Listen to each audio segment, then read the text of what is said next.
Hello smarties, welcome to our channel. வாங்க கதைக்குள்ள போகலாம்.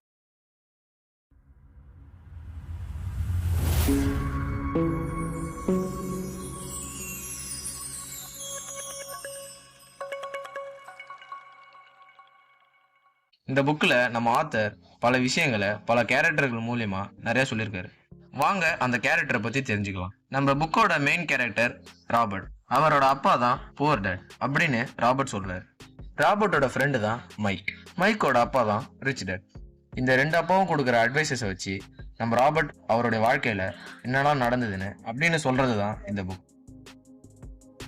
Part 1, the rich don't work for money. ஒரு நாள் நம்ம ராபர்ட் சோகமா இருக்கிறத அவங்க அப்பா பாக்குறாரு. என்னாச்சு ராபர்ட்னு கேட்கும்போது, நம்ம ராபர்ட் எங்க ஸ்கூல் ஃப்ரெண்ட்ஸோட பார்ட்டிக்கு என்னையும் என்னோட ஃப்ரெண்ட் மைக்கையும் யாரும் இன்வைட் பண்ணலன்னு சொல்ல, அவங்க அப்பா அதுக்கு ஏன்னு கேட்க, நம்ம ராபர்ட் அதுக்கு நம்ம ஏழையா இருக்கிறது தான் காரணம்னு சொன்னோம். இது நடந்த கொஞ்ச நேரத்துக்கு அப்புறம் நம்ம ராபர்ட் அவங்க அப்பா கிட்ட, அப்பா நம்ம எப்படி பணம் சம்பாதிக்கணும்னு கேட்கறாரு. அவங்க அப்பாவோ ஒரே வார்த்தையில மூளையை யூஸ் பண்ணணும்னு முடிச்சிட்டாரு. இந்த நேரத்தில் நம்ம ராபர்ட்டோட மனசுல இந்த விஷயத்துல அப்பாவுக்கு இவ்வளவுதான் தெரியும் போலன்னு தோணுச்சு. ராபர்ட்டும் அவரோட பெஸ்ட் ஃப்ரெண்டான மைக்கும் சேர்ந்து ஒரு பிசினஸ் ஸ்டார்ட் பண்ணலாம்னு நினைக்கிறாங்க. அதுக்கப்புறம் அக்கம் பக்கத்துல இருக்கிற எல்லாருடைய வீட்டுல இருந்தும் காலியான வேஸ்ட் டூத் பேஸ்ட் டப்பாக்களை கலெக்ட் பண்ண ஆரம்பிச்சு. இதை பார்த்து அவங்க அம்மாவுக்கும் அப்பாவுக்கும் ஒண்ணுமே புரியல. இதை பத்தி அவங்க அம்மா ராபர்ட் கிட்ட கேட்கும்போது, ராபர்ட் எனக்கு ஒரு வாரம் டைம் கொடுங்க, அதை பத்தி நானே சொல்றேன்னு சொன்னாரு. இவங்க கஷ்டப்பட்டு ஒரு வாரமா சேர்த்து வச்சது எல்லாத்தையும் எடுத்து உருக்க ஆரம்பிச்சிடறாங்க. இதை பார்த்த ராபர்ட் அப்பாவுக்கு ஒண்ணுமே புரியாம, நீங்க என்ன பண்றீங்கன்னு கேக்குறாரு. ராபர்ட் இதை வச்சு நாங்க காசு தயாரிக்கிறோம்னு சொல்றாரு. ஓ, ஈயத்தை வச்சு நீங்க சில்லற காசு உருவாக்குறீங்களா? அவங்க அப்பா கேட்க, நம்ம ராபர்ட்டும் ஆமான்னு சொல்ல, இதை பார்த்த ராபர்ட்டோட அப்பா நம்ம சட்டப்படி நீங்க செய்யறது தப்புன்னு சொல்லி கொடுக்குறாரு. அதுக்கப்புறம் நம்ம ராபர்ட்டோட அப்பா, நீங்க ஏன் இதை பத்தி மைக்கோட அப்பா கிட்ட போய் கேட்க கூடாதுன்னு ஒரு ஐடியா கொடுக்குறாரு. இதை கேட்ட உடனே நம்ம மைக்குக்கு ஒரே ஆச்சரியமா இருந்துச்சு. ராபர்ட்டோட அப்பாவும் மைக்கோட அப்பா ஒரு நல்ல பிசினஸ் மேன், அதனால நீங்க அவர்கிட்ட போய் தெரிஞ்சுக்கிறது தான் நல்லதுன்னு சொன்னார். நம்ம ராபர்ட்டும் மைக்கும் மைக்கோட அப்பாவை பாக்குறதுக்கு அவர் ஆபீஸ் வெளியில ரொம்ப நேரமா வெயிட் பண்ணிருந்தாங்க. ரொம்ப நேரம் காத்திருந்த அவங்க ரெண்டு பேரையும் உள்ள கூப்பிட்டு, நீங்க ரெண்டு பேரும் பணத்தை பத்தி தெரிஞ்சுக்கணும்னு ஆசைப்படுறீங்களான்னு கேட்டாரு. அதுக்கு நம்ம ரெண்டு பசங்களும் ஆமான்னு சொல்ல, மைக்கோட அப்பா கொஞ்சம் யோசிச்சுட்டு, நான் சொல்றத செஞ்சா நீங்க பணத்தை பத்தி கொஞ்சமாச்சு தெரிஞ்சுக்கலாம், இல்லனா இந்த விஷயத்த இதோட விட்டுருங்க, உங்களுக்கு 10 நிமிஷம் தான் டைம் அப்படின்னு சொல்லிட்டாரு. அதுக்கு நம்ம ரெண்டு பசங்களும் சரின்னு தலையாட்ட, அதை தொடர்ந்து நம்ம மைக்கோட அப்பா அவங்க ரெண்டு பேர்கிட்ட ஒவ்வொரு வாரமும் சனிக்கிழமை நீங்க ரெண்டு பேரும் என் கடையில வந்து வேலை செய்யணும்னு சொன்னாரு. அதே சனிக்கிழமையில நான் ஃபுட்பால் விளையாட போவேனேன்னு நம்ம ராபர்ட் யதார்த்தமா சொல்ல, மறுபடியும் ஒரு குரல், வேணும்னா எடுத்துக்கோங்க, வேணான்னா விட்டுடுங்க அப்படின்னு கேட்க, ராபர்ட்டும் அதுக்கு ஒத்துக்கிட்டு சனிக்கிழமையில சூப்பர் மார்க்கெட் வேலைக்கு போக ஆரம்பிச்சிட்டார். நம்ம ராபர்ட்க்கு சூப்பர் மார்க்கெட்டில் என்ன வேலைன்னா, தூசி படிஞ்சிருக்கிற எல்லா பொருளையும் க்ளீன் பண்ணி வைக்கிறது தான் வேலை. அதுக்கு 1 மணி நேரத்துக்கு 10 ரூபாய் சம்பளம். வாரம் விளையாடுற ஃபுட்பால் மேட்சை கூட விட்டுட்டு ராபர்ட்டும் மைக்கும் இந்த வேலைக்காக ரொம்ப உழைக்கிறாங்க. அவருடைய அன்றாட வேலையில் கிடைக்கிற சம்பளத்தில் ராபர்ட் வீட்டுக்கு போகும்போது தினமும் காமிக்ஸ் புக்ஸ் வாங்கிட்டு போகிறாரு. ஒரு கட்டத்தில் ராபர்ட்க்கு அவர் செய்கிற வேலை பிடிக்காம போகுது. அதனால அடுத்த நாளே அவர் மைக்குக்கு ஃபோன் பண்ணி சொல்லும் போது மைக்கு இதை கேட்ட உடனே விழுந்து சிரிக்கிறாரு. மைக் சிரிக்கிறத கேட்ட உடனே ராபர்ட்க்கு கோவம் வந்துடுச்சு. ராபர்ட் உடனே என்ன பண்ணாருன்னா மைக் கிட்ட, ஏன் சிரிக்கிற அப்படின்னு சொல்லிட்டு கேட்டாரு. அதுக்கு நம்ம மைக், நீ இந்த மாதிரி தான் சொல்லுவேன்னு எங்கள் அப்பா ஏற்கனவே சொன்னார்னு சொன்னார். அதுக்கு நம்ம ராபர்ட், இது உங்கள் அப்பாவுக்கு முன்னாடியே தெரியுமா அப்படின்னு கோவமாக கேட்டார். அதுக்கு நம்ம மைக், அதை நீ அவரை நேரில் பார்க்கும்போது அவரே சொல்கிறேன்னு சொல்லியிருக்காரு அப்படின்னு சொன்னார். அந்த வாரம் சனிக்கிழமை ராபர்ட் மைக்கோட அப்பாவை பார்க்கறதுக்கு அவரோட ஆஃபீஸ்க்கே போகிறாரு. மைக்கோட அப்பாவும் ரொம்ப நேரம் ராபர்ட்டை காக்க வச்சுட்டு கடைசியாக உள்ளேயும் கூப்பிட்றாரு. கடைசியாக உள்ளேயும் கூப்பிடும்போது நம்ம ராபர்ட் ஒரு வழியாக உள்ளே போய் மைக்கோட அப்பாவை மீட் பண்ணும்போது மைக்கோட அப்பா, நீ இந்த வேலையை விட போறியா அப்படின்னு கேட்குறாரு. அதுக்கு நம்ம ராபர்ட் ஆமான்னு சொல்ல, மைக்கோட அப்பாவும் ஏன்னு கேட்குறாரு. அதுக்கு நம்ம ராபர்ட், நீங்கள் பணம் சம்பாதிக்கிறத பற்றி சொல்லித்தரேன்னு என்னை ஏமாத்துறீங்க. ஒன்று நான் செய்கிற வேலைக்கு எனக்கு சம்பளத்தை உயர்த்தி கொடுங்க, இல்லைனா எனக்கு எப்படி பணம் சம்பாதிக்கிறதுன்னு நேரடியாக சொல்லுங்கள். நீங்கள் செய்கிறது எவ்வளோ பெரிய விஷயம் தெரியுமா, அது சைல்டு லேபர். எங்கள் அப்பா எங்ககிட்ட இதை சொல்லியிருக்காரு அப்படின்னு நம்ம ராபர்ட் மிரட்டுற தோணியில் சொல்கிறாரு.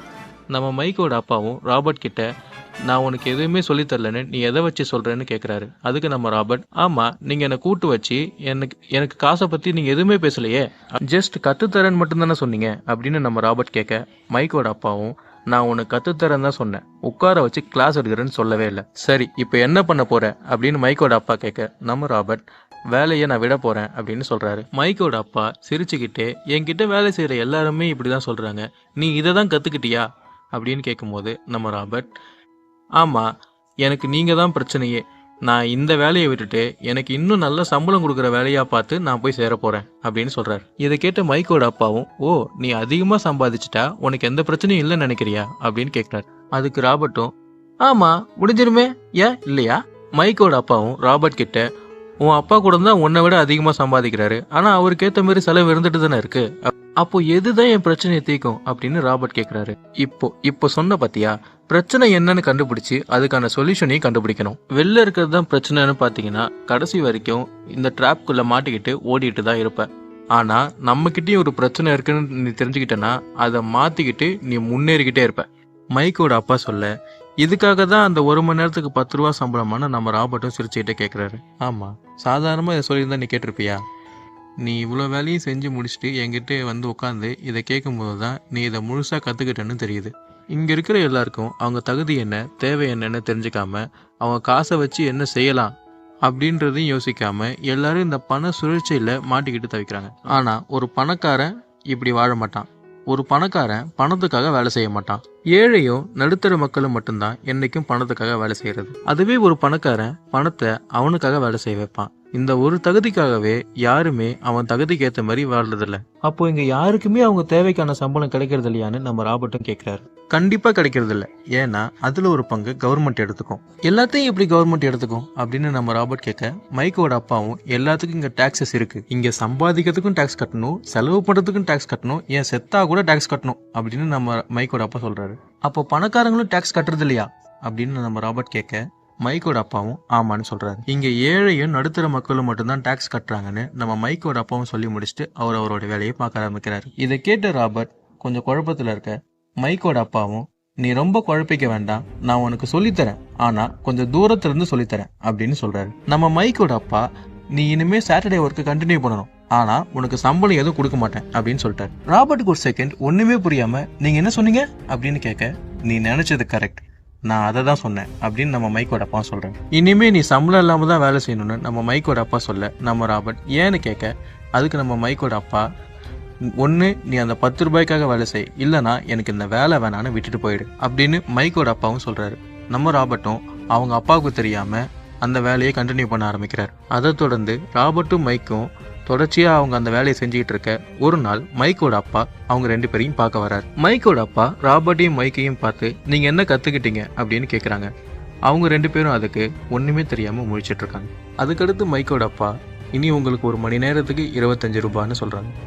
இதை கேட்டு திகச்சு நின்ன ராபர்ட்டும் மைக்கும், மைக்கோட அப்பா, ராபர்ட் இப்போ உனக்கு சந்தோஷம் தானே அப்படின்னு கேட்குறாரு. இதை கேட்ட ராபர்ட்க்கும் உள்ளுக்குள்ள அவ்வளோ சந்தோஷம்.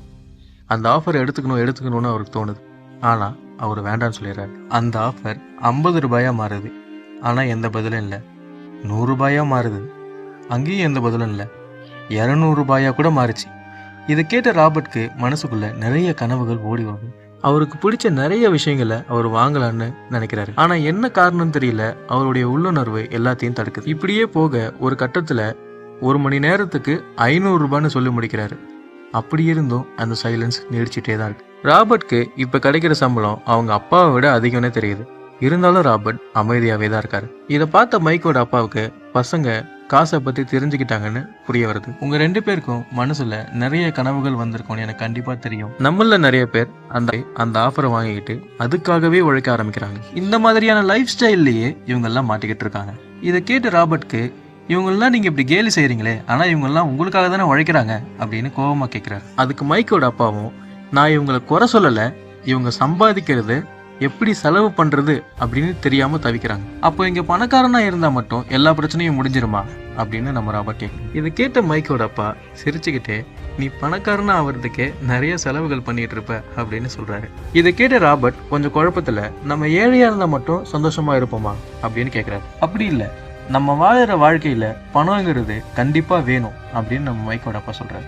இங்க பணம் வேணும் வேணாம் அதெல்லாம் விட்டுருங்க, நம்ம சிந்திச்சு செய்யற செயல்ல தான் அதோட முக்கியத்துவம் இருக்கு. உதாரணத்துக்கு ஒரு டாக்டர் அவருடைய சம்பளத்தை ஏத்தனா அதோடைய விளைவா ஏழைகளான தொழிலாளிகளும் அவங்களுடைய கஷ்டத்தினால அவங்களுடைய வேலை செய்யற இடத்துல போயிட்டு சம்பள உயர்வு கேட்பாங்க. அப்படி இருக்கும்போது கம்பெனிஸ் அவங்களுடைய ரெவன்யூஸை ஏற்றுவாங்க. அதனோட விளைவா கவர்மெண்ட் டாக்ஸஸையும் உயர்த்தும். அப்படி இருக்கும்போது பணக்காரர்கள் ஆயிட்டே இருப்பாங்க, ஏழைகள் ஆயிட்டே தான் இருப்பாங்க. அப்போ எல்லாருக்குமே காசு தேவை தானே. அப்படின்ட்டு நம்ம ராபர்ட்டும் கேட்கிறாரு. மைக்கோட அப்பாவும் ஆமா, ஆனா அது எதுக்கு தேவை, எதனால தேவை, எந்த விஷயத்துக்காகலாம் தேவை அப்படிங்கறதுல நம்ம கவனம் இருக்கணும். இது நம்ம ஸ்கூல்ல சொல்லி கொடுத்திருந்தாலே நிறைய பேர் இங்க பணக்காரங்களா இருந்திருப்பாங்க. அதுக்கேற்ற மாதிரியே விலைவாசிகளும் கம்மியாவதான் இருந்திருக்குமே தவிர அதிகமா இருக்காது. இது எல்லாத்தையும் தெளிவா சொல்லிட்டு நம்ம மைக்கோட அப்பாவும் நீங்க நல்லா யோசிங்க, நல்லா வேலை செய்யுங்க அப்படின்னு சொல்லி முடிச்சுட்டு அவர் அந்த இடத்த விட்டு கிளம்பிட்டாங்க. அதை தொடர்ந்து சனிக்கிழமையில அவங்க செய்யற வேலையை அவங்க கண்டினியூ பண்ணிட்டு தான் இருக்காங்க. அடிக்கடி அதை பத்தி பேசிக்கிறது, அடிக்கடி நிறைய விஷயங்கள் யோசிக்கிறதுன்னு அவங்களோட வாழ்க்கையும் போயிட்டே இருக்கு. ஒரு நாளைக்கு அந்த கடையோட ஓனர் அவங்களுடைய காமிக் புக்ஸ் எல்லாத்தையுமே ஃபர்ஸ்ட் பேஜஸ் மட்டும் கிழிச்சு அவங்களோட காமிக் புக்ஸை மறுபடியும் அதே இடத்துல அடுக்கி வைக்கிறத அவங்க 2 பேர் பாக்குறாங்க. இந்த விஷயம் ஏன்னு நம்ம 2 பசங்களும் ஓனர் கிட்ட போய் கேட்கும் போது இந்த காமிக் புக்ஸோடைய டிஸ்ட்ரிபியூட்டர்ஸ் இங்க வராங்கன்னு சொல்றாங்க.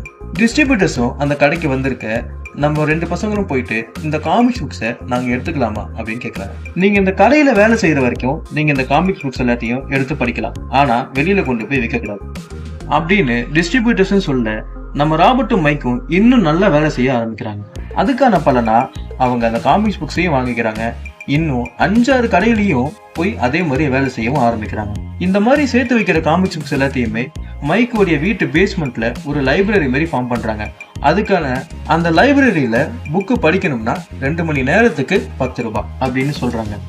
சராசரியா ஸ்கூல் பசங்களால 2 மணி நேரத்துக்கு குறைஞ்சது ஒரு 5 புக்கு படிக்க முடியும்னா அங்க புக்ஸுக்கே நிறைய டிமாண்ட்ஸும் ஏற்படுது.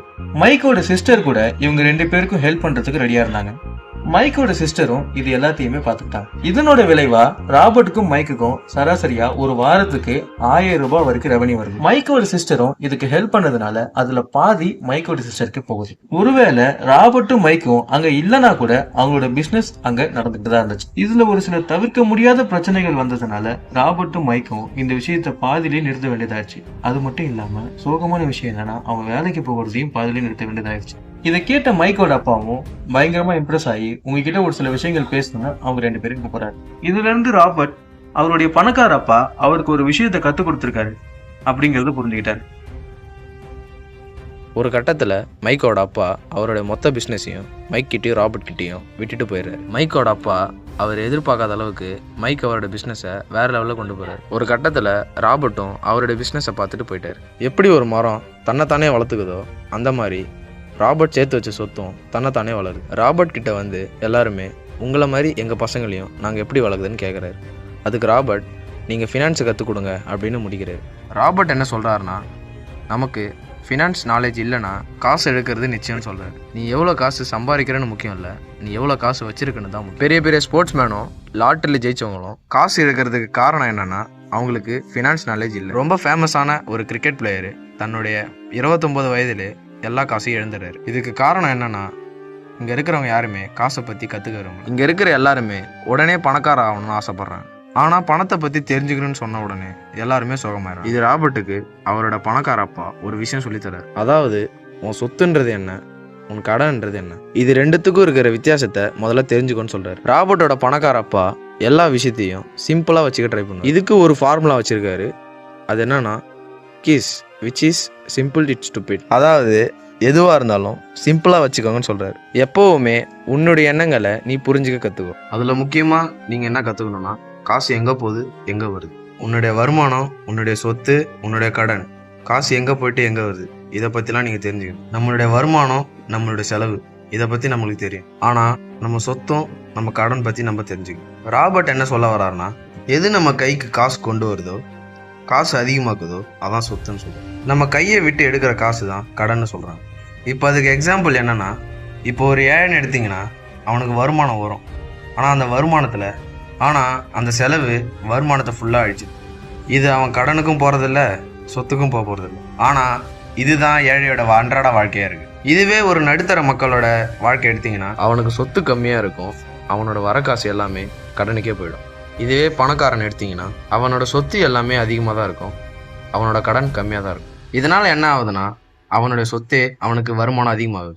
நம்ம படிப்பில் வெற்றி பெற்றாலும் அது நம்ம வாழ்க்கைக்கு சம்மந்தமே இல்லாமல் இருக்கு. இதுக்கு என்ன காரணம்னா இந்த 3 விஷயத்தை பற்றி யாருக்குமே எதுவுமே தெரியல. யார் பணக்காரன், யார் ஏழை, யார் நடுத்தர மக்கள். இங்கே அது மட்டும் இல்லை, டேக்ஸும் இருக்குது. இதுக்கு அடுத்த டேக்ஸ் என்னன்னு பார்த்தீங்கன்னா வீட்டுக்கு ப்ராப்பர்ட்டி டேக்ஸ் கட்டணும். இது மட்டும் இல்லை, வீட்டுக்கு நீங்கள் அதிகமாக பொருள் வாங்கக்கும் டேக்ஸ் கட்டணும். நீங்கள் குழி தோண்ட ஆரம்பித்து அதில் மாட்டிக்கினேன்னு நினச்சிங்கன்னா முதல்ல குழி தோண்டதை நிறுத்துங்க. ராபர்ட்டோட பணக்கார அப்பா அவருக்கு 3 விஷயம் கத்து தந்திருக்காரு. அதாவது உன்னுடைய வாள், உன்னுடைய கண்ணாடி, உன்னுடைய நகைகள்.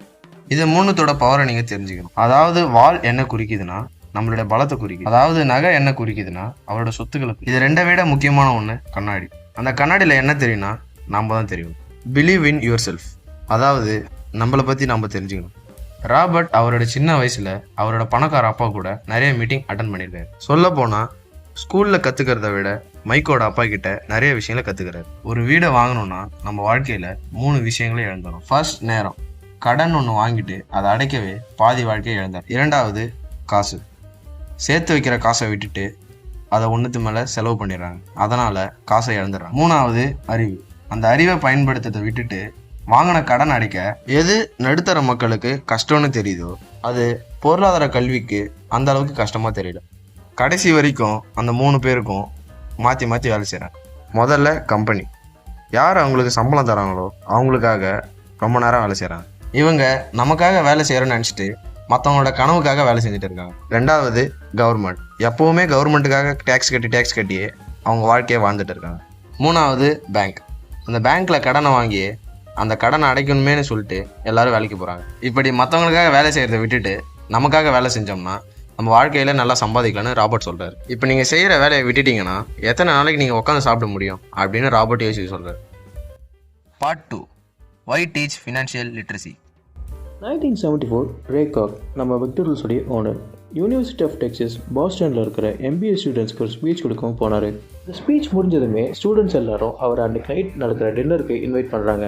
அதுக்கு ரே காக்கும் ஒத்துக்கிட்டு டின்னர் அட்டன் பண்ணுறாரு. அப்படி அட்டன் பண்ணும்போது ஸ்டூடெண்ட்ஸ் கிட்ட நம்ம ரே காக் நான் என்ன பிஸ்னஸ் பண்ணுறேன் அப்படின்னு கேட்குறாரு. ஸ்டூடெண்ட்ஸ் எல்லாருமே ஒரு செகண்ட் மேலே பார்த்துட்டு ஒரு சின்ன சிரிப்போட மறுபடியும் கீழே குனிஞ்சிக்கிறாங்க. இதை கவனிச்ச ரே காக் கொஞ்ச நேரம் சென்று மறுபடியும் அதே கொஸ்டினை ரைஸ் பண்ணுறாரு.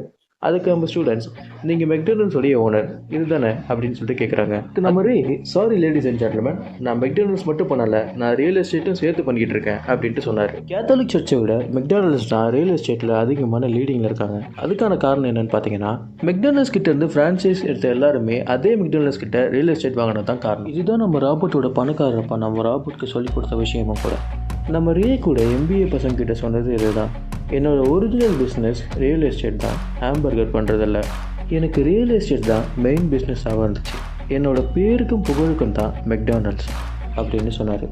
நம்ம ரேக்கு எப்படி மெக்டொனால்ட்ஸ் இல்லாமல் ரியல் எஸ்டேட் அவருடைய சொந்த வேலையாக இருக்குதோ அதை மாதிரி தான் நம்மளோட சொந்த வேலையை நமக்கு ஒழுங்காக பார்க்க தெரியணும் அப்படின்னு இந்த தடவை நம்ம ராபர்ட்டோடைய அப்பாவே ராபர்ட்க்கு சொன்னார். இப்படி தான் மைண்ட் யுவர் ஓன் பிஸ்னஸ் அப்படிங்கிறத நம்ம ராபர்ட் அவரோட சின்ன வயசுலேயே கற்றுக்கிட்டார். இங்கே நமக்கு என்ன தேவைங்கிறத விட மற்றவங்களோட தேவைக்கு உழைக்கிறதுனால தான் நம்மள நிறைய பேருக்கு பொருளாதாரத்துடைய கஷ்டம் வருது அப்படின்றத சொல்கிறாரு. நம்ம ஆத்தருடைய கருத்து என்னென்னா, ஒரு இக்கட்டான சூழ்நிலையில் வேலை செஞ்சு சேர்த்து வச்சிருக்கிறத விட தொழில் செஞ்சு சேர்த்து வச்சிருக்கிற சொத்து நம்மளை காப்பாற்றும் அப்படிங்கிறது தான். ஒரு நாள் நம்ம ராபர்ட் கடன் வாங்கணும்னு போகும்போது கூட அவர்கிட்ட சொத்துன்னு எதுவுமே இல்லை. அவர் கடன் கேட்ட பேங்க்கும் அதை ரிஜெக்ட் பண்ணிடுறாங்க. யாராவது நம்ம ராபர்ட் கிட்ட வந்து என்கிட்ட $1 மில்லியன் சொத்து இருக்குன்னு சொன்னால் அதுக்கு நம்ம ராபர்ட் சரிக்கு தான் சொல்வார்.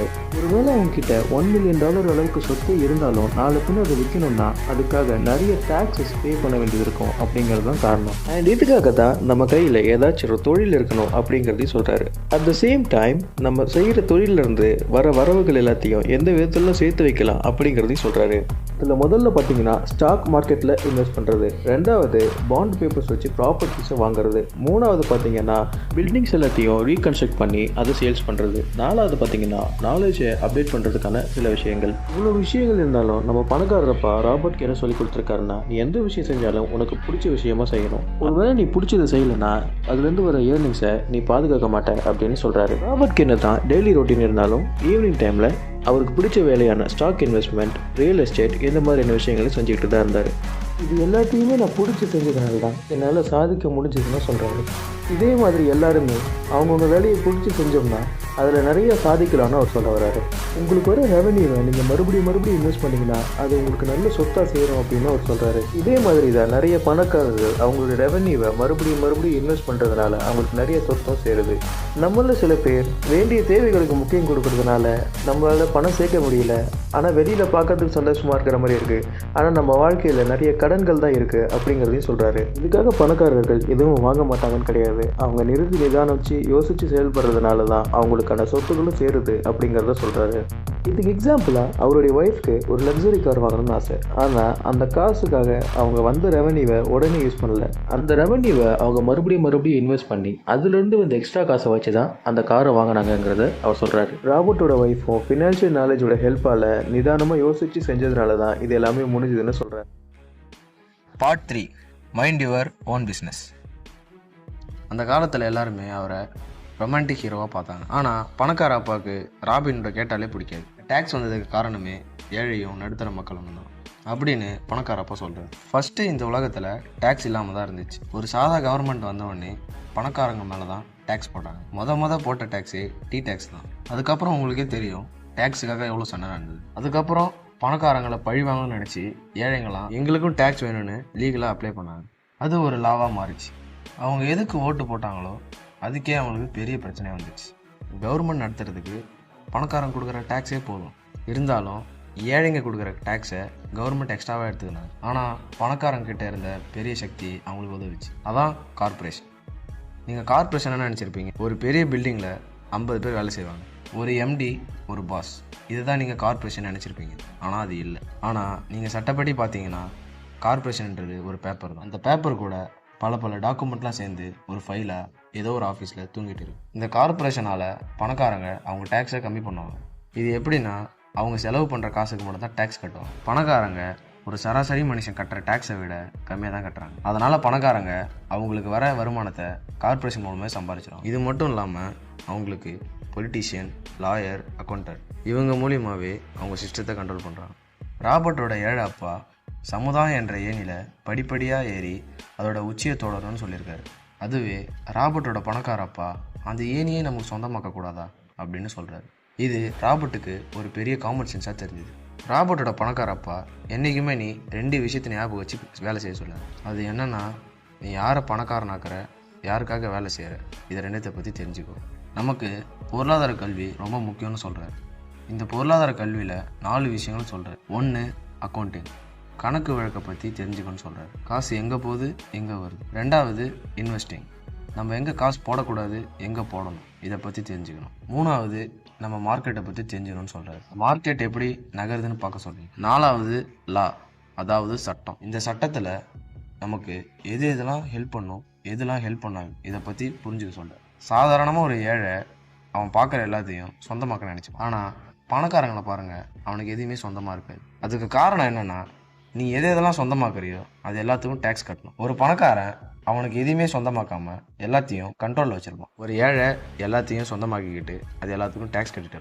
இப்போ நம்ம இதிலேருந்து என்ன கற்றுக்குறோன்னா, ஒரு ஏழை அவன் டேக்ஸை கட்டிட்டு மிச்ச காசை செலவழிக்கிறான். அதுவே ஒரு பணக்காரன் அவன் செலவழிச்சது போக டேக்ஸ் கட்டுறான். அதாவது ராபர்ட் என்ன சொல்கிறாருன்னா, எங்கள் கவர்மெண்ட்டை பற்றி நல்லா தெரிஞ்சிடணும்னு. Part 4, The History of Taxes and Power of Corporation. ஒரு நாள் நம்ம ராபர்ட் வீட்டில் உட்காந்து டிவி பார்த்துட்டு இருக்கும்போது டெலிஃபோனை கண்டுபிடிச்ச அலெக்சாண்டர் கிரஹாம் பெல்லை பற்றி ஒரு ஷோ போயிட்டு இருக்கு. அவரோட கண்டுபிடிப்பான டெலிஃபோனுக்கு அந்த நேரத்தில் மிகப்பெரிய டிமாண்ட் இருந்ததுனால அவரு அதை ஒரு பெரிய கம்பெனியா பார்த்து செல் பண்ணணும் அப்படின்னு ட்ரை பண்றாரு. அந்த நேரத்துல தான் வெஸ்டர்ன் யூனியன் அப்படிங்கிற ஒரு பெரிய கம்பெனி அவர் கண்ணில் மாட்டுச்சு. அந்த கம்பெனியில அவருடைய கண்டுபிடிப்பான டெலிஃபோன், அதோடைய பேட்டன்ட் ரைட்ஸ், அவருடைய கம்பெனியும் சேர்த்து $11,000 விற்கணும் அப்படின்னு அவர் ட்ரை பண்றாரு.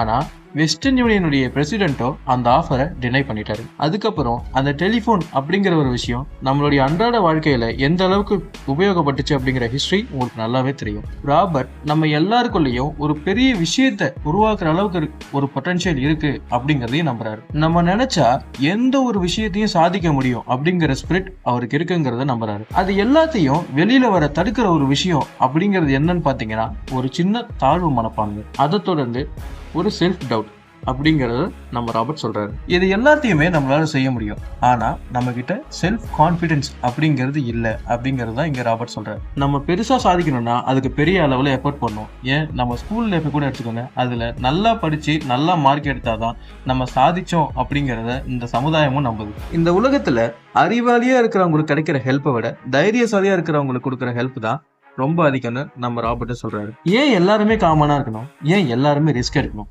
ஏன் எல்லாருமே பொருளாதாரத்தை பத்தி கத்துக்கணும் அப்படிங்கறத தெரிஞ்சுக்கணும் அப்படின்னு நம்ம ராபர்ட் சொல்றோம். உங்களுக்கு இதுல நிறைய ஆப்ஷன்ஸ் இருக்கு. நீங்க நினைச்சா பல விஷயங்களை பல விதத்துல சாதிக்கலாம். ஒரு காலத்துல சொத்து, நிலம் இந்த மாதிரி வச்சிருக்கிறதெல்லாம் பெரிய விஷயமா பார்க்கப்பட்டது. இன்னொரு காலத்துல கம்பெனிஸ் இந்த மாதிரி இதெல்லாம் பெரிய விஷயமா பார்க்கப்பட்டது. ஆனா இப்போ நாலேஜ் தான் பெரிய விஷயமா பாக்குறாங்க. இப்போ என்ன விஷயம்னு பாத்தீங்கன்னா, இன்ஃபர்மேஷனுக்கு ஒரு எல்லையே இல்லை. இந்த காலத்துல நிறைய பேர் கஷ்டப்படுறதுக்கான காரணம் என்னன்னு பாத்தீங்கன்னாலே பெரும்பாலும் அவங்களோட ஐடியாஸும் பழசாவே இருக்கிறது தான் நம்ம ராபர்ட் சொல்றாரு. நேத்து எது சொத்தா பார்க்கப்பட்டுச்சோ ஆனா அது இன்னைக்கு இல்லை.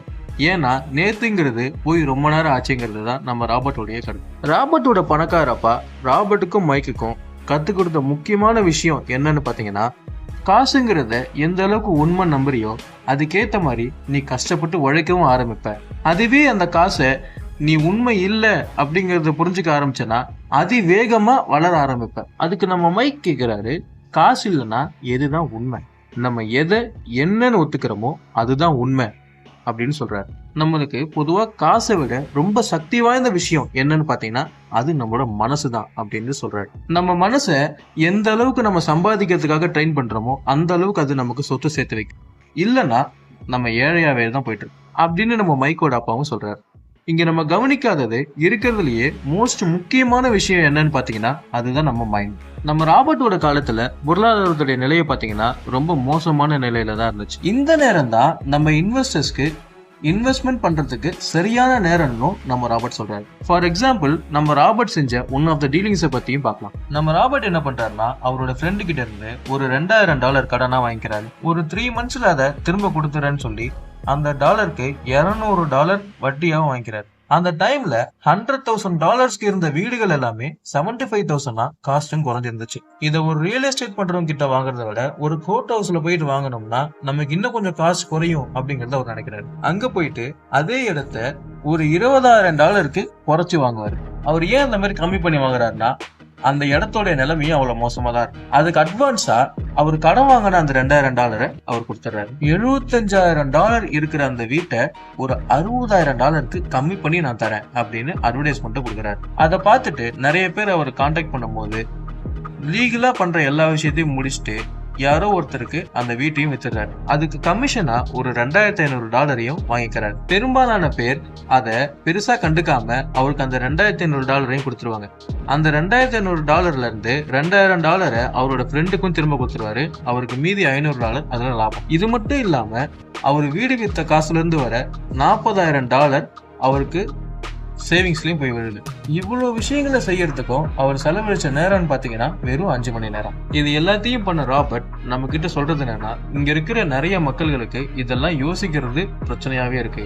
நம்மளோட லக்க நம்மளோட லைஃப்ல நாமளே தான் கிரியேட் பண்ணிக்கணும் அப்படிங்கறதையும் நம்ம ராபர்ட் சொல்றாரு. நீங்க சம்பாதிக்கிற சம்பாதனத்துல 50% டாக்ஸை கட்டி சேவிங்ஸ்ல இருந்து ஒரு 5% டாக்ஸா கட்டி இந்த மாதிரி ஒரு பொருளாதாரத்துல வாழ்றது கஷ்டமா, இல்ல உங்க மூளையை செலவழிச்சு நீங்க சம்பாதிக்கிறது கஷ்டமா? ராபர்ட் நமக்கு இன்னொரு எக்ஸாம்பிளும் தராரு. ராபர்ட் ஒரு நாள் ஜாகிங் போயிட்டு இருக்கும் போது ஒரு பழைய வீட்டோட ஓனர் அவருடைய வீட்டுக்கு வெளியில உட்கார்ந்து இருக்கிறத பாக்குறாரு.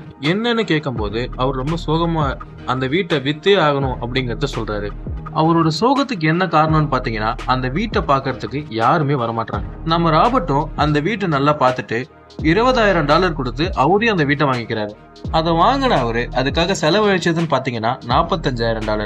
இப்போ அதோட ஒர்த் பாத்தீங்கன்னா $65,000 மாறுது. அவர் அதுக்கு மெயின்டெனன்ஸ் அது இதுன்னு ஒரு $40 கட்டுறாரு. இன்னமும் போகுது. ஒரு டைம்ல அந்த எக்கனாமிக்கும் கொஞ்சம் கொஞ்சமா ஏற தொடங்குது. அந்த டைம்ல ஒரு குடும்பத்தினருக்கு அவர் அந்த வீட்டையே வைக்கிறாரு. அந்த வீட்டை விற்கிற விலைய பாத்தீங்கன்னா சுமார் $95,000. அவங்களும் இப்படி ஒரு வீடு இதை விட கம்மியான விலையில கிடைக்காதுன்னு அந்த வீட்டையும் வாங்கிக்கிறாங்க. ஒரு சின்ன பினான்சியல் நாலேஜ் பிளஸ் கொஞ்சம் பொறுமை, இது ரெண்டுத்தையும் வச்சு எப்படி சம்பாதிக்கிறது அப்படிங்கறத நம்ம ராபர்ட்டும் நமக்கு இப்படி காட்டுறாரு. இந்த மாதிரி சம்பாதிக்கிறத மக்கள் எல்லாரும் சூதாட்டம் நினைக்கிறாங்க அப்படிங்கறதையும் சொல்றாரு. நம்ம என்ன செய்யறோம் எதை செய்யறோம் அப்படிங்கறத நல்லா தெரிஞ்சு செய்யற செயலோட பேரு சூதாட்டம் கிடையாது அப்படிங்கறதையும் சொல்றாரு. அது மட்டும் இல்லாம நம்ம ராபர்ட் இங்க 2 விதமான இன்வெஸ்ட்மெண்ட்ஸ் இருக்கு அப்படிங்கறத சொல்றாரு. அது என்னன்னா, ஒரு பர்சன் ஒரு ஸ்டாக்கை வாங்குறது பேக்கேஜ் இன்வெஸ்ட்மெண்ட் அப்படின்னு சொல்றாரு. அதுவே ஒரு ரெண்டாவது இன்வெஸ்டர் என்ன பண்றாருன்னு பாத்தீங்கன்னா ஒரு டீலை கிரியேட் பண்ணுவாரு. அது மூலியமா அந்த விஷயத்த முடிக்கவும் பார்ப்பாரு. இதுக்கு எக்ஸாம்பிளா ஒருத்தர் ஒரு வீடை வாங்கணும்னு நினைக்கிறாருன்னா அதை விற்கிறவங்களுக்கும் வாங்குறவங்களுக்கும் நடுவுல கிடைக்கிற ஒரு கமிஷன் இருக்குல்ல, அந்த கமிஷனை பத்தி தான் இங்கே சொல்ல வர. நம்ம நினைச்ச மாதிரி ஒரு விஷயம் போகுதுன்னா அதுல நம்ம நம்ப முடியாத அளவுக்கு நிறையவே சம்பாதிக்கலாம். அதுவே அப்படி அந்த ஒரு விஷயம் போகலைன்னா நம்ம நிறைய இழக்க வேண்டியது இருக்கும். இந்த ரெண்டாவது இன்வெஸ்டரா நீங்க மாறுறதுக்கு உங்களுக்கு ஒரு 3 விஷயம் தெரிஞ்சாலே போதும்னு நம்ம ராபர்ட் சொல்றாரு. ஒன்னு, யாருக்குமே கிடைக்காத ஒரு ஆப்பர்ச்சுனிட்டியை நீங்க எப்படி கிரியேட் பண்றீங்க அப்படிங்கிறதுல. ரெண்டாவது விதம், காசை நீங்க எப்படி எடுத்துட்டு வர்றது அப்படிங்கிறத பாக்குறது. பொதுவா எல்லாருக்குமே காசு தேவைப்படுதுன்னா பேங்க்குக்கு போவாங்க. அதுவே நமக்கு பேச்சு திறமை இருந்துச்சுன்னா நமக்கு எந்த இடத்துல காசு தேவைப்படுதோ அந்த இடத்துக்கு காசை நாமளே வர வச்சுக்கலாம். மூணாவது முக்கியமான விஷயம் என்னன்னு பாத்தீங்கன்னா ஸ்மார்ட்டான ஆர்கனைசிங் பீப்புள்ஸ். என்னைக்குமே உன்னை விட அறிவாளியா இருக்கிறவனை உன் கூட வேலை செய்ய வச்சுக்கிட்டேன்னா நீ ஈஸியாவே முன்னேற. அத்தியாயம் மற்றும் பாடம் 6. கற்றுக்கொள்வதற்காக வேலை செய்யுங்கள், பணத்திற்காக அல்ல. ஒரு நாள் சிங்கப்பூரில் நடக்கிற நியூஸ் பேப்பர் இன்டர்வியூவில் ஜிக் ஜாக்லர் அப்படிங்கிறவர் கூட நம்ம ராபர்ட்டும் கலந்துக்கிறார். ஒரு யங் லேடி தான் அந்த இன்டர்வியூவையும் எடுக்கிறாங்க. த சீக்ரெட் ஆஃப் ரிச் அப்படிங்கிற பேரில் தான் அந்த இன்டர்வியூ எடுக்கவும் படுது. அந்த இன்டர்வியூ முடிஞ்சதுக்கப்புறம் நம்ம ராபர்ட் கிட்ட அந்த யங் லேடி ஆஸ் அ ஃபேனா நானும் உங்களை மாதிரி ஒரு பெஸ்ட் செல்லிங் ஆத்தர் ஆகணும் அப்படிங்கிறத சொல்கிறாங்க. நம்ம ராபர்ட்டும் அவங்களோட ஒரு சில ஆர்டிகல்ஸையும் வாங்கி படிச்சும் பார்க்குறாரு. உங்களோட ஆர்டிகல்ஸ் எல்லாமே இவ்வளோ இம்ப்ரெசிவாக இருக்கும்போது உங்களுடைய ட்ரீம்ஸை எது தடுக்குது அப்படின்னு நம்ம ராபர்ட் கேட்க, என்னதான் என்னுடைய நாவல்ஸை நிறைய பேர் வாங்கி படித்தாலும் அதுக்குன்னு ஒரு அங்கீகாரம் கிடைச்சிதான்னு பார்க்கும்போது எனக்கு கிடைக்கல. அதனால தான் நான் இங்கே ஒர்க் பண்ணிகிட்ருக்கேன். அட்லீஸ்ட் என்னோட லைஃப்பில் ஃபினான்ஷியல் ஸ்டேட்டஸ் கொஞ்சம் டேமேஜ் ஆகாமல் நான் இங்கே பார்த்துக்கிறேன் சொல்கிறாங்க. இங்கே லோக்கலில் எனக்கு ஒரு நல்ல ஃப்ரெண்டும் இருக்கார். இதை சேல்ஸ் பண்ணுறதுக்கு உங்களுக்கு நல்ல ஹெல்ப்பும் பண்ணுவார் அப்படின்னு நம்ம ராபர்ட் சொல்லி முடிக்கிறாரு. அந்த யங் லேடியும் ராபர்ட் கிட்ட என்னை சேல்ஸை பற்றி கற்றுக்க சொல்கிறீங்களா அப்படின்னு கேட்குறாங்க. அதுக்கு ராபர்ட்டும் ஆமான்னு சொல்கிறாரு. என்ன ஆச்சுன்னு தெரியல, அந்த யங் லேடி திடீர்னு ராபர்ட் கிட்ட நான் இங்கிலீஷில் மாஸ்டர்ஸ் முடிச்சிருக்கேன், அப்படி இருக்கும்போது நான் ஏன் சேல்ஸை பற்றிலாம் கற்றுக்கணும் அப்படின்னு கேட்குறாங்க. அதுக்கு ராபர்ட் அவர் எழுதின புக்கை கை காட்டுறாரு. அந்த யங் லேடி கொஞ்சம் குழப்பத்தோட நீங்கள் என்ன சொல்ல வரீங்க அப்படின்னு நம்ம ராபர்ட்டை கேட்கும்போது, ராபர்ட் என்னுடைய பேருக்கு மேலே த பெஸ்ட் செல்லிங் ஆத்தர் அப்படின்னு தான் இருக்க தவிர த பெஸ்ட் ரிட்டன் ஆத்தர் அப்படின்ட்டு இல்லை, அதை கவனிச்சிங்களா அப்படின்னு கேட்குறாரு. என்னை பொறுத்த வரைக்கும் நான் சரியாகவே எழுத மாட்டேன். எனக்கே த பெஸ்ட் செல்லிங் ஆத்தர் அப்படிங்கிற பேர் வரும்போது உங்களுடைய ஆர்டிகல்ஸை பார்க்கும்போது நீங்கள் கண்டிப்பாக the best selling plus the best returning author அப்படின்ட்டு நீங்கள் பேர் வாங்குவீங்கன்னு சொல்கிறாரு. ஏன்னு தெரியல, அவங்க அதை ஏற்றுக்கிறதாவே இல்லை. இங்கே திறமைசாலிகள் செய்கிற பெரிய தப்பே அவங்க தெரிஞ்சோ தெரியாமலோ கற்றுக்க வேண்டிய சில விஷயங்களை கற்றுக்காமல் இருக்கிறதுனால அவங்களுக்கு சரியான அங்கீகாரம் கிடைக்கிறது இல்லை அப்படிங்கிறத நம்ம ராபர்ட் சொன்னார். ராபர்ட் அவருடைய ஃபர்ஸ்ட் புக்கோட பேரை if you want be rich and happy you don't want go to school அப்படிங்கிற பேரில் தான் ரிலீஸ் பண்ணுறதா இருந்தார். ஆனால் அந்த புக்கோட பப்ளிஷர் நம்ம ஏன் இந்த புக்கோட பேரை எக்கனாமிக்ஸ் ஆஃப் ஃபினான்ஷியல் எஜுகேஷன் அப்படின்னு மாற்றக்கூடாதுன்னு கேட்டார். ஆனால் ராபர்ட்டுக்கு தெளிவாக தெரியும் நம்ம அப்படி ஒரு பேர் வச்சோன்னா யாருமே இந்த புக்கை பெருசாக வாங்கி படிக்க மாட்டாங்க அப்படிங்கிறது. அவரோட மார்க்கெட்டிங் ஸ்கில்ஸ்னுடைய ஹெல்ப்னால இந்த புக்கோடைய பாப்புலாரிட்டி உச்சத்தையே தொட்டுச்சு. நம்மள நிறைய பேர் நிறைய புது விஷயங்களை கற்றுக்கணும் அப்படிங்கிறதுல சோம்பேறித்தனப்படுறதுனால நம்ம லைஃப் அப்படியே இருக்குது அப்படிங்கிறத நம்ம ராபர்ட் சொல்கிறாரு. நமக்குள்ளே நிறைய திறமைகள் இருக்குது, ஆனால் அதெல்லாம் ஒழிச்சு வச்சுக்கிட்டு ஒருத்தர் கீழே போய் வேலை செய்யும் போது நம்மளுடைய திறமைகள் எல்லாமே வீணாக போகுது அப்படிங்கிறது தான் ராபர்ட்டுடைய கருத்தும் கூட. இங்கே நிறைய பேர் மெக்டானல்ட்ஸை விட நல்லாவே பர்கர் பண்ணுவாங்க. ஆனால் மெக்டானல்ட்ஸோடைய மார்க்கெட்டிங் ஸ்ட்ராட்டஜி தான் அவங்கள இன்னமும் டாப்லேயே வச்சிருக்குன்னு நம்ம ராபர்ட் சொல்கிறாரு. ஸோ நாமளும் அதே மாதிரி ஆகணும்னு நினச்சா நாம் தெரிஞ்சு வச்சிருக்க வேண்டிய 3 விதமான management skills: management of cash flow, management of systems, management of peoples. அதாவது நம்ம வரவு செலவுகளை எப்படி பார்த்துக்கிறோம், நம்ம நடைமுறையை எப்படி வச்சுக்கிறோம், நம்மளை சுற்றி இருக்கிற மக்களை எப்படி கவனிச்சுக்கிறோம் அப்படிங்கிறதுல தான் இருக்குன்னு சொல்கிறாரு. இது எல்லாமே எந்த அளவுக்கு முக்கியமோ அதே அளவுக்கு முக்கியம்தான் நம்ம உற்பத்தி பண்ணுற பொருளோட சேல்ஸ் அண்ட் மார்க்கெட்டிங். இது எல்லாத்துடைய மூலத்தனம் தான் நம்மளோட communication, the way of communication. இது எல்லாத்துக்குமே முக்கியத்துவம் கொடுத்ததுனால மட்டுமே தான் என்னால் சாதிக்க முடிஞ்சதுன்னு நம்ம ராபர்ட்டை சொல்கிறாரு. இந்த மாதிரி ராபர்ட் அவங்களுடைய 2 அப்பா கிட்ட இருந்தும் நிறைய விஷயங்களை கற்றுக்கிட்டாரு. உதாரணத்துக்கு பணக்கார அப்பா கிட்ட எப்படியெல்லாம் பணக்காரன் ஆகிறது அப்படிங்கிறத கற்றுக்கிட்டாரு. ஏழை அப்பா கிட்ட ஒரு இக்கட்டான சூழ்நிலையாக இருந்தாலும் சரி, எந்த மாதிரி சூழ்நிலையாக இருந்தாலும் எந்த மாதிரியான முடிவுகளை மேற்கொள்றது அப்படிங்கிறத கற்றுக்கிட்டாரு. ஓவர்கமிங் அப்டக்கிள்ஸ். இங்க எவ்வளவோ ஃபினான்ஷியல் கோர்ஸ் இருந்தும் ஏன் நம்மளால பணம் சம்பாதிக்க முடியல? அதுக்கான 5 வழிகளை தான் நம்ம ஆத்தரான ராபர்ட் இங்க சொல்றாரு. Number 1 fear, number 2 cynicism, number 3 laziness, number 4 arrogance, number 5 bad habits. முதல்ல நம்ம பயத்தை விட்டு எப்படி வெளியில வருதுன்னு பார்க்கலாம். இங்க இருக்கிற எல்லாருக்குமே காசை இழக்கிறதுங்கிறது பிடிக்காது. அது பணக்காரனா இருந்தாலும் சரி, ஏழையா இருந்தாலும் சரி. உண்மையாவே இங்க யாரு காசை இழக்கிறான்னா, சம்பாதித்து வச்சுக்கிற எல்லாத்தையுமே எதுலயுமே இன்வெஸ்ட் பண்ணாம அவனுக்கு அவனே வச்சுக்கிறதா முதல்ல காசையே இழக்கிறான் அப்படின்னு நம்ம ராபர்ட் சொல்றாரு. எல்லாருக்குமே காசை இழந்துருவோமோ அப்படிங்கிற ஒரு பயம் இருக்கு. ஆனா அந்த பயத்தை எப்படி ஹேண்டில் பண்றோம் அப்படிங்கறதுலதான் விஷயமே இருக்கு. இதுதான் ஒரு ஏழைக்கும் பணக்காரனுக்கும் இருக்கிற முதல் வித்தியாசம். பயப்படுறதுங்கிறது எல்லாருக்குமே பொதுவான ஒரு விஷயம் தான். ஆனா ஒரு விஷயத்த நம்ம எப்ப ஆரம்பிக்கிறோம் அப்படிங்கறதுல இருக்கு. ஒருத்தர் 20 வயசுல காசு சேமிக்கிறதுக்கும் அதுவே 30 வயசுல காசு சேமிக்கிறதுக்கும் நிறைய வித்தியாசங்கள் இருக்கு அப்படின்னு நம்ம ராபர்ட் சொல்றாரு. காசை இழக்காத ஒரு பணக்கார ஆளை இது வரைக்கும் என் லைஃப்ல நான் பார்த்ததே இல்லை அப்படின்னு நம்ம ராபர்ட் சொல்றாரு. இங்க பேசிக்கா பணக்காரங்க பயப்படுறதோ இல்ல இழக்கிறதோ அதெல்லாம் இல்லாம இல்ல, ஆனா அவங்களுடைய விடாமுயற்சி தான் எல்லாத்துக்குமே காரணம்னு நம்ம ஆத்தர் சொல்றாரு.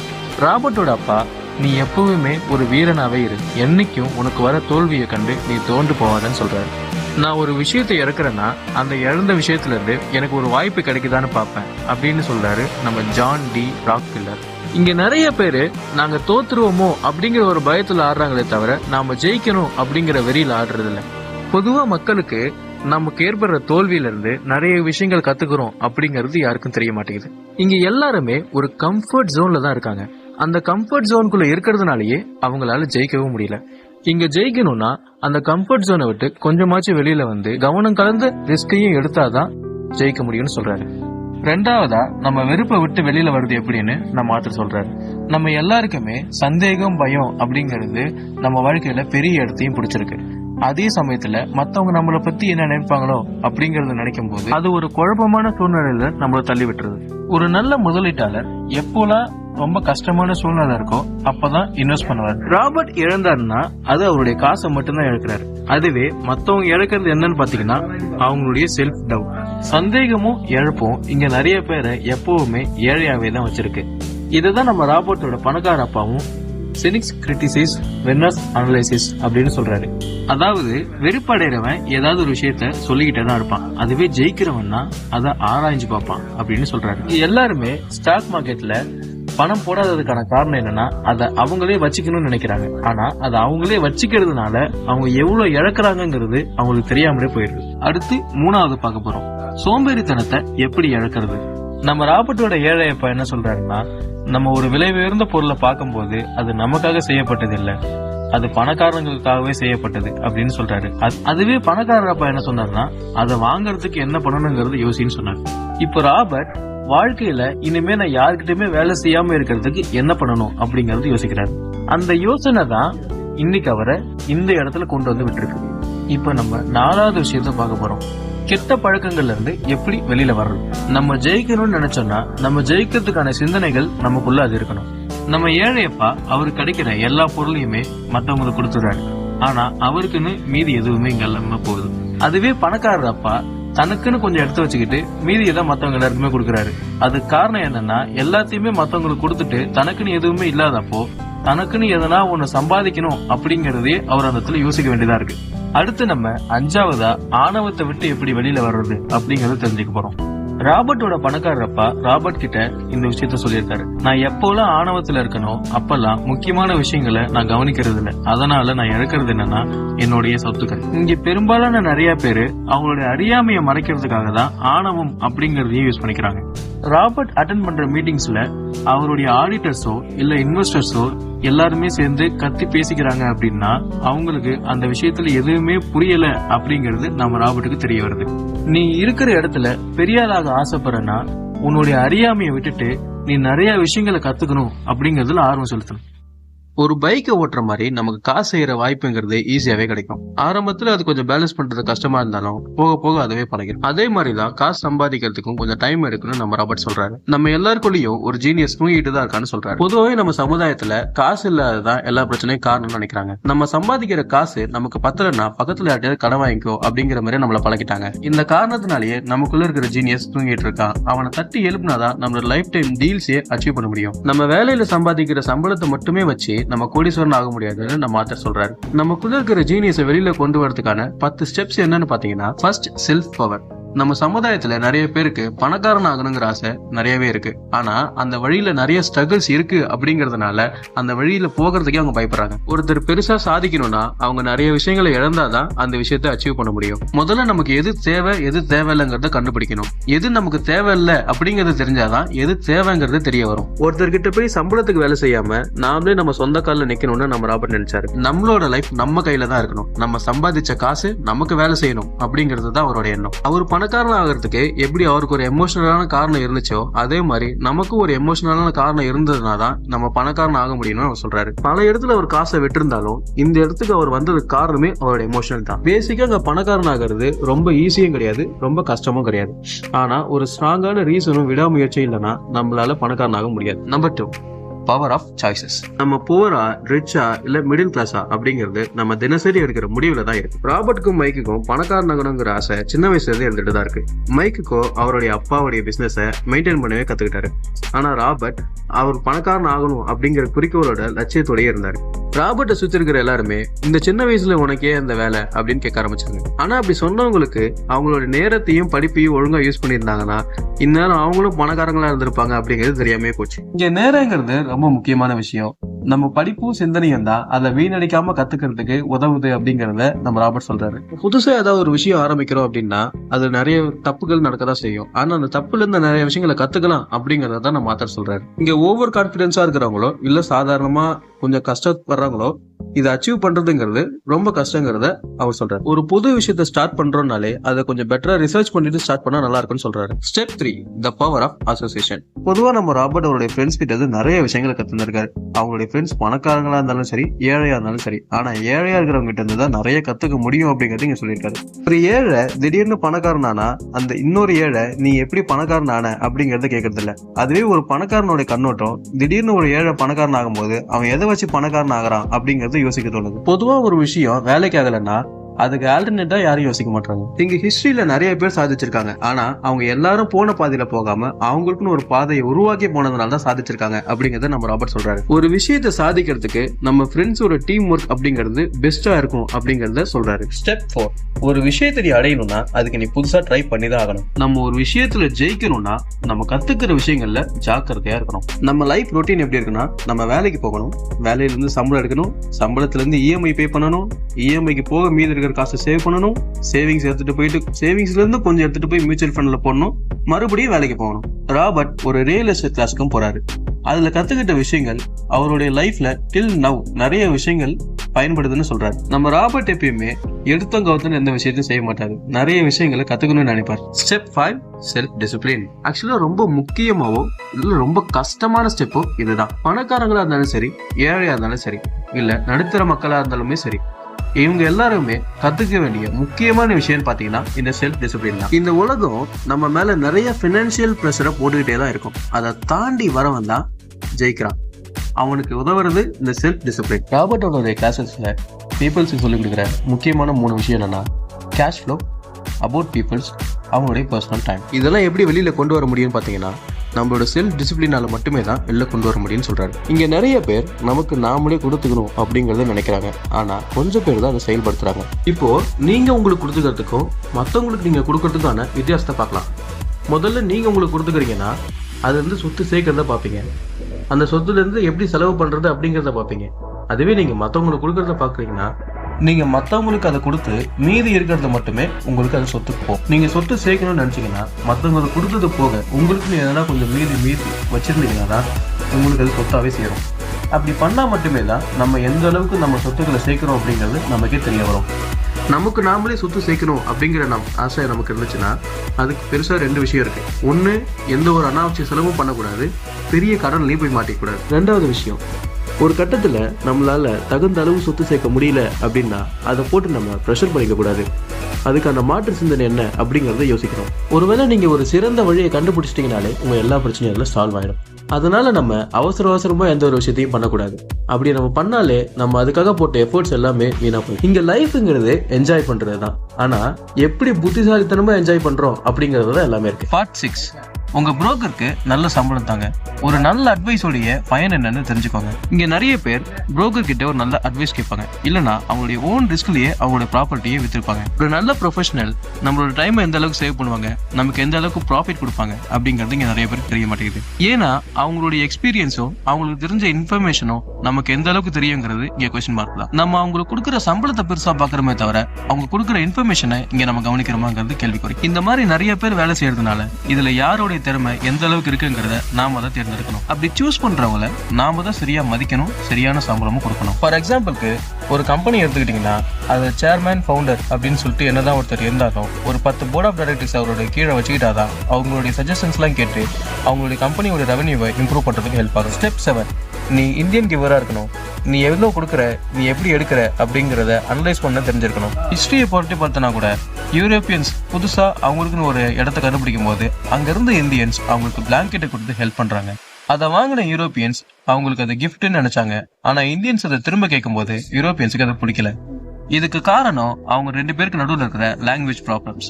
அதனாலதான் யூரோப்பியன்ஸ் இதை த இந்தியன் கிவர் அப்படிங்கிற டேர்மை உருவாக்குனாங்க. ராபர்ட்டும் அதே சேம் டேர்ம்ஸ் தான் நம்மள ஃபாலோ பண்ண சொல்றாரு. நம்ம எந்த அளவுக்கு சீக்கிரமா நம்ம இன்வெஸ்ட்மெண்ட் போடுறோமோ அதே அளவுக்கு சீக்கிரமா நம்ம ப்ராஃபிட் வெளியில எடுத்துடணும். ஃபார் எக்ஸாம்பிளுக்கு நம்ம ஒரு வீடை வாங்கி அதை ரெண்டுக்கு விடுறோம்னா நம்ம வாங்கின ரெண்ட்ல இருந்து நம்ம வீடு வாங்கின காசு ஃபுல்லா அடைஞ்சிருச்சுன்னா அதுக்கு மேல வர்றது எல்லாமே நம்மளோட ப்ராஃபிட் தான். ஸ்டெப் 8. நம்ம எதை வாங்கினாலும் நம்ம சொத்தை யூஸ் பண்ணி வாங்கணும். ராபர்ட்க்கு லக்ஸரி திங்ஸ் மேல எப்பயுமே ஒரு கண்ணு உண்டு. ஆனா அதை அவர் வாங்கணும் அப்படின்னா அவர் சேவிங்ஸ் மட்டும் தான் வச்சு வாங்குவாரே தவிர அவருடைய சேலரியோ இல்ல கடன் வாங்கியோ அதை வாங்க மாட்டாரு. ஃபார் எக்ஸாம்பிளுக்கு ஒரு பையன் அவங்க அப்பா கிட்ட வண்டி கேட்கிறான். அவங்க அப்பாவும் அதுக்கு $3000 கொடுக்குறாரு. அந்த $3000 கொடுத்ததோட இல்லாம அவங்க அப்பா அந்த பையன் கிட்ட ஒரு நிபந்தனையும் சொல்றாரு.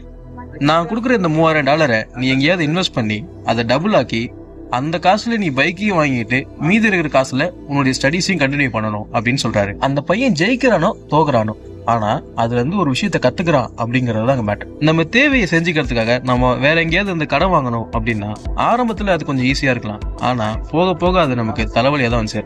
ஸ்டெப் 9. நம்மளோட ஹீரோஸை நாம தான் கண்டுபிடிக்கணும். ஃபார் எக்ஸாம்பிளுக்கு மூவிஸ்ல இருக்கிற ஹீரோஸ் மாதிரி இல்லாம ரியல் லைஃப்ல உண்மையா சாதிச்ச சில மனிதர்களுடைய சாதனைகளை அந்த இன்ஃபர்மேஷனை வச்சு நம்ம லைஃப் எப்படி அப்டேட் பண்றது அப்படிங்கறத ராபர்ட் சொல்றாரு. ஸ்டெப் 10. கத்துக்குடு, கண்டிப்பா உனக்கு கிடைக்கும். நம்ம ராபர்ட்டோட பணக்காரப்பா உனக்கு ஏதாவது வேணும்னா அதுக்கு நீ எதனா உன்னை இழந்தாதான் உனக்கு கிடைக்கும் அப்படின்னு சொல்றாரு. நமக்கு ஏதாவது ஒண்ணு வேணும்னா அது காசோ அன்போ நட்போ எதுவா இருந்தாலும் அதை கொடுத்து அது திரும்ப நமக்கு வரும்போது அதை வாங்கிக்கவும் தெரியணும். நம்ம ரிச் டேடா இருந்தாலும் சரி இல்ல போர் டேடா இருந்தாலும் சரி, இவங்க 2 பேருமே இதுதான் பாயிண்ட் பண்றாங்கன்றத நம்ம ராபர்ட் சொல்றாரு. Part 7. The final chapter, getting started. Robert போன அத்தியாயத்தில் சொன்னது எல்லாமே நம்ம கொஞ்சம் ஃபிலாசபிஸ் மாதிரி இருந்திருக்கும். ஆனால் அந்த ஃபிலாசபிஸ் நம்ம யோசனைக்கு கொஞ்சம் முக்கியமானதும் கூட. அதுக்கான ஒரு சில விஷயங்களை தான் நமக்கு இங்கே சொல்லியும் தராரு. நீ என்ன செய்கிறியோ அதை அப்படியே நிறுத்திட்டு அது வந்து ஒரு சின்ன பிரேக் எடு. எது உனக்காக வேலை செய்யுது, எது உனக்காக வேலை செய்யலை அப்படிங்கிறதையும் தேடு. ஒரு வேளை நீ செய்கிற அதே விஷயத்த திரும்ப திரும்ப செஞ்சுட்டு இருந்தனா நீ என்ன விதைக்கிறியோ அதுதான் உனக்கு கிடைக்கும். அதனால் புது விஷயங்களை தேடணும், புது புத்தகங்களையும் வாங்கி படிக்கணும் அப்படின்னு சொல்கிறாரு. ஜோயல் மாஸ்கோவர்ட்ஸ் அப்படிங்கிறவர் எழுதின த 16% சொல்யூஷன் அப்படிங்கிற புக்கை அவர் நமக்கு ரெக்கமெண்ட் பண்ணுறாரு. ஒருவேளை நீங்கள் அந்த புக்கை வாங்கி படிச்சிங்கன்னா நீங்கள் எதை நோக்கி ஓடுறீங்களோ அது கண்டிப்பாக நீங்கள் சக்ஸஸ் பண்ணுவீங்க அப்படின்ட்டு சொல்கிறாரு. அவரோட ஃப்ரெண்டு ஒருத்தர் அந்த 16% ஏன் ஒர்க் ஆகாது அப்படிங்கிறத சொன்னார். ஆனால் ராபர்ட் அதை காதலே வாங்கிக்கல. ஏன்னா அவரோட ஃப்ரெண்ட் அதை ட்ரை பண்ணாமலே அவருடைய கருத்தை சொன்னார். அப்படி சொன்ன என்னோட ஃப்ரெண்ட்ஸோட லைஃப் என்னவோ அப்படியே தான் இருக்குது. ஆனால் அந்த செமினார்ஸ் எல்லாத்தையும் அட்டென்ட் பண்ண என்னோட லைஃப்பில் நிறைய சேஞ்சஸ் இருக்குது, நிறைய அப்டேட்ஸ் இருக்குது அப்படின்னு நம்ம ராபர்ட் சொன்னார். இதே மாதிரி பல பேர் மார்க்கெட்டில் நிறைய கிரேட் டீல்ஸை மிஸ் பண்ணுறதுக்கான காரணம் என்னவோ அவங்க எந்த ஒரு ஆஃபரும் பண்ணாமல் இருக்கிறது தான். நம்ம வச்ச அந்த விலைக்கு ஒரு சில பேர் அந்த பொருளை வாங்கிறதுக்கு வரலாம், வராமலும் போகலாம். அப்படி இருக்கும்போது தான் அந்த பொருளுடைய ஒரிஜினல் வேல்யூ என்ன, அதுக்கான வேல்யூ என்னன்னு செட் பண்ண முடியும் அப்படிங்கிறது நமக்கு தெளிவாக தெரியவும் வரும். நம்ம ராபர்ட் ஒரு நாள் டேக்ஸ் ஆஃபீஸ்க்கு போகும்போது அங்கே வேலை செய்கிற ஒரு லேடியையும் பார்க்குறாரு. நம்ம ராபர்ட் இப்போ என்ன பண்ணிட்டு இருக்காரோ அதையே தான் அந்த லேடியும் செய்கிறாங்க. அதை பார்த்த உடனே நம்ம ராபர்ட் இம்ப்ரெஸும் ஆகிடுறாரு. ஒரு நாள் அவங்கள லஞ்சுக்கு கூப்பிட்டு அவங்கக்கிட்ட நிறைய விஷயங்களை பேச ஆரம்பித்தார் நம்ம ராபர்ட். அவங்கக்கிட்ட இருந்து எதிர்பார்க்காத நிறைய விஷயங்களையும் அவர் கற்றுக்கிட்டாரு. அதுக்கு அடுத்த நாள் அவங்க 2 பேரும் சேர்ந்து 2 டீலிங்லையும் சைன் பண்ணுறாங்க. பொதுவாக நம்ம ராபர்ட் ஜாக்கிங்க போகும்போது கூட அவருடைய சரௌண்டிங்ஸில் நடக்கிற சின்ன சின்ன சேஞ்சஸை கூட நல்லா கவனிப்பார். ஏதாவது சேல்ஸுக்கு வருதா, ரியல் எஸ்டேட் ஏதாவது பண்ண முடியுதா அப்படிங்கிறதையும் கவனிப்பார். ஒரு ப்ராஃபிட்டான டீல் எடுக்கிறதுக்கு 2 முக்கியமான விஷயம் இருக்குது. ஒன்று பேரம், இன்னொன்று மாற்றம். எந்த இடத்துல நிறைய மாற்றங்கள் இருக்கோ அந்த இடத்துல நிறைய பேரங்கள் பேசப்படலாம். எந்த இடத்துல நிறைய பேரங்கள் பேசப்படுதோ அந்த இடத்துல நிறைய ப்ராஃபிட் பண்ணலாம் அப்படிங்கிறத நம்ம ராபர்ட் சொல்கிறாரு. ஃபார் எக்ஸாம்பிள் பார்த்தீங்கன்னா, நார்மலாக இருக்கிற ஒரு கடையில் போய் வாங்குறத விட ஒரு ஹோல்சேல் கடையில் ஒரு பொருளை வாங்கினா அந்த பொருளோட விலை கம்மியாக இருக்கும் அப்படிங்கிற ஒரு மென்டாலிட்டி தான். என்றைக்குமே நம்ம கற்றுக்க வேண்டிய முதல் விஷயம் என்னன்னு பார்த்தீங்கன்னா, நம்ம ஒரு விஷயத்தில் ப்ராஃபிட் பண்ணுறோமோ இல்லையோ, ஆனால் அதை எப்படி நடத்துகிறோம் அப்படிங்கிறதுல தான் இருக்குது அப்படின்னு நம்ம ராபர்ட் சொல்கிறாரு. நம்ம ராபர்ட்டோட பக்கத்து வீட்டுக்காரர் ஒருத்தர் ஒரு வீடு ஒன்று வாங்குறாரு. அந்த வீட்டோட விலையை பார்த்தீங்கன்னா $100,000. அதே மாதிரியான அச்சசலான ஒரு வீடை நம்ம ராபர்ட் வெறும் $50,000 வாங்குறாரு. ஒரு நாள் நம்ம ராபர்ட் நம்ம பக்கத்து வீட்டுக்காரர்கிட்ட நீங்கள் ஏன் அந்த வீட்டை வாங்குனீங்க அப்படின்னு கேட்குறாரு. அதுக்கு நம்ம பக்கத்து வீட்டுக்காரரும் நீங்கள் எதுக்கு வாங்குனீங்களோ அதுக்கு தான் நானும் வாங்கினேன், இதை நான் திரும்ப விற்கும் போது ஒரு நல்ல ப்ராஃபிட்டில் போகும் அப்படின்னு சொல்கிறாரு. இப்போ கூட அந்த பக்கத்து வீட்டுக்காரர் அவர் வாங்கின அந்த பில்டிங் இன்னும் பெட்டர் ப்ரைஸுக்கு போகுமா அப்படிங்கிறத தான் பார்த்துக்கிட்டு இருக்காரு. நம்ம எப்போவுமே ஒரு விஷயத்தை சாதிக்கணும்னு நினச்சோன்னா அதுக்கு நம்ம பெருசாக யோசிக்கணும்னு சொல்கிறாரு. ஹிஸ்ட்ரியே நமக்கு இந்த விஷயங்களை சொல்லித்தருது. நீங்கள் எப்போவுமே பெரிய பெரிய கம்பெனிஸோட ஹிஸ்ட்ரி எடுத்து பார்த்தீங்கன்னா, இந்த ஒரு கம்பெனி பெருசாக ஆகிறதுக்கு முன்னாடி ஒரு சின்ன இடத்துலேருந்து ஆரம்பிச்சிருக்கும். அது ஸ்டாக்காக இருந்தாலும் சரி, இல்லை ரியல் வேர்ல்டாக இருந்தாலுமே சரி. பெரும்பாலான பணக்காரர்கள் இப்படி தான் வாழ்க்கையில் வெற்றியும் பெற்றிருக்காங்க. ஏன் நம்ம பில்கேட்ஸ் கூட எடுத்துக்கிட்டிங்கன்னா, அவரோட 30 வயசுலேயே அவர் பணக்காரரானதுக்கான காரணமும் இதுதான். ஒரு விஷயத்தை நம்ம செயல்படுத்துகிறோம்னு நினைக்கிறோன்னா அதுக்கான எஃபர்ட்டை நம்ம போட்டால் மட்டும்தான் நம்ம அதில் சக்ஸஸ் ஆக முடியும்னு நம்ம ஆத்தர் சொல்கிறார். முடிவுரை. ராபர்ட் ஏன் இந்த புக்கை எழுதுனாருன்னு பார்த்தீங்கன்னா, சராசரியாக ஒரு மனுஷனுக்கு ஃபினான்ஷியல் நாலேஜ் இருந்துச்சுன்னா அவன் லைஃப்பில் வர ஃபினான்ஷியல் ப்ராப்ளம்ஸை ஃபேஸ் பண்ணுறதுக்கு ஒரு ஐடியா கிடைக்கும். அவனால் கொஞ்சம் ஈஸியாக ஃபேஸ் பண்ண முடியும் அப்படிங்கிற நம்பிக்கை வரும். அப்படிங்கிறதுனால தான் இங்கே காசுங்கிறது வெறும் ஐடியா மட்டும்தான். ஆனால் நம்ம ஃபினான்ஷியல் மூலிமா 3 விதமான வருமானங்களை சம்பாதிக்கலாம். ஒன்று ஆர்டினரி வருமானம், இன்னொன்று போஸ்ட்போலி வருமானம், 3வது பேசிவ். இதில் 2வது சொன்ன போர்ட்ஃபோலியோங்கிறது ஸ்டாக்ஸ்லேருந்தோ இல்லை பாண்ட்ஸ்லேருந்தோ வர வருமானம். ஆர்டினரி வருமானம் நமக்கு நார்மலாக கிடைக்கிறது. பேசிவ் வருமானங்கிறது நம்ம உட்கார்ந்த இடத்துலேருந்து சம்பாதிக்கிறது. இத்தனைக்கும் பார்த்தா நம்ம சாதா வருமானத்தில் இருக்கிற டேக்ஸ் பேசிவ் வருமானத்தை விட அதிகம். இது எல்லாத்தையும் கற்றுக்கிறதுனால நமக்கு நல்ல சொத்தோ பொருளாதார சுதந்திரமும் கிடைக்கும்னு சொல்கிறாரு. நம்மளோட வே ஆஃப் திங்கிங்கையும் நம்மளோட டைம் மேனேஜ்மெண்ட்டையும் வச்சு தான் நம்ம எப்படி அச்சீவ் பண்ண போகிறோம் அப்படிங்கிறத நம்மளுடைய ஃப்யூச்சரை நாமளே ப்ரிடிக்ட் பண்ணிக்கலாம் அப்படின்னு சொல்கிறாரு. Whether it is a low class or middle class or high class, இது எதுவாக இருந்தாலும் நம்ம கையில் தான் இருக்குன்னு அவர் சொல்கிறாரு. நான் கற்றுக் கொடுத்த எல்லாத்தையுமே உன் தலைமுறைக்கு நீ தான் சொல்லித்தரணும். இங்கே வாழ்க்கைங்கிறது எல்லாருக்கும் ஈஸியாக இல்லை, எல்லாருக்கும் ரொம்ப கஷ்டமாகவும் இல்லை. எல்லாமே நம்ம கையில் தான் இருக்குது. நம்மளை சுற்றி நிறைய சந்தோஷமும் இருக்குது, நிறைய சோகமும் இருக்குது. நம்ம எப்படி எதிர்கொள்கிறோம் அப்படிங்கிறதுல தான் எல்லாமே இருக்குது. I wish you all have a beautiful ஃபியூச்சர்னு சொல்லி உங்களிடமிருந்து நீங்காக விடைபெறும் நான் உங்கள் Robert Kiyosaki. Think smart, live smart. இந்த புக்கை ஃபுல்லாக படிக்கணும்னு ஆசைப்பட்டீங்கன்னா டிஸ்கிரிப்ஷனில் லிங்க் இருக்குது, வேணா ட்ரை பண்ணி பாருங்க. இந்த மாதிரி நிறைய விஷயங்களை தெரிஞ்சுக்க நம்ம சேனலை ஃபாலோ பண்ணி